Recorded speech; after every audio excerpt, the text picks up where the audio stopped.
Hi buddies, may talong ba kayo dyan sa bahay? Kung meron, subukan nyong gawin ito. Pwede pang ulam at pwede din ito pang snacks. So, tara let's get started.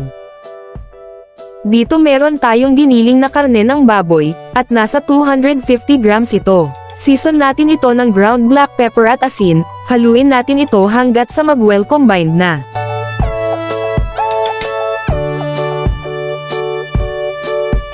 Sa isang bowl, maglagay lang tayo ng 1 cup cornstarch, ground black pepper at asin. I-mix natin ito hanggat sa mag-well combined na.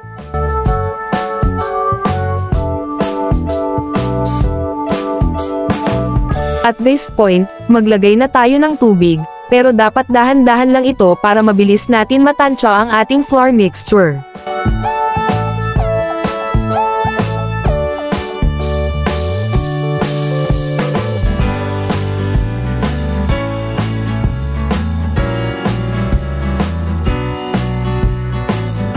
I-mix lang natin ito hanggat wala nang namumuo na lumps. Kapag marami pa ring lumps, pwede natin itong i-strain.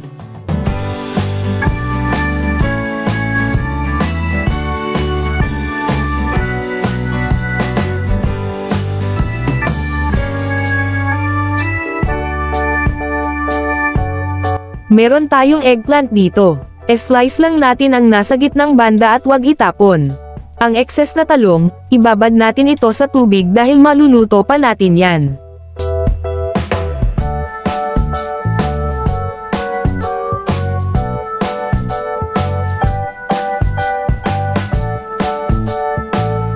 Flatten lang natin on top ang giniling na baboy saka i-roll ito.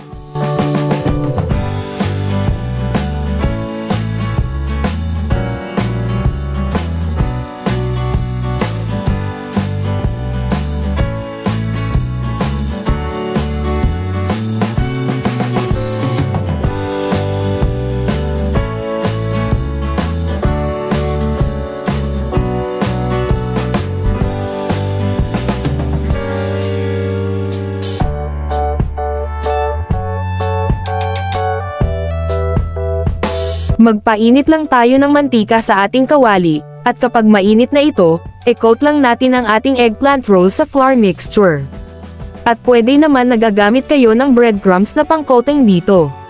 I-fry lang natin ito sa medium to low setting hanggat sa mag-golden na brown na ang eggplant roll.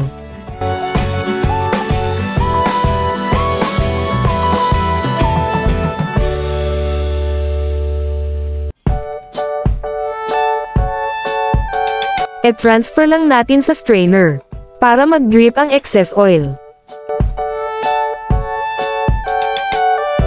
Ketchup lang ang ginamit ko na dipping sauce dito.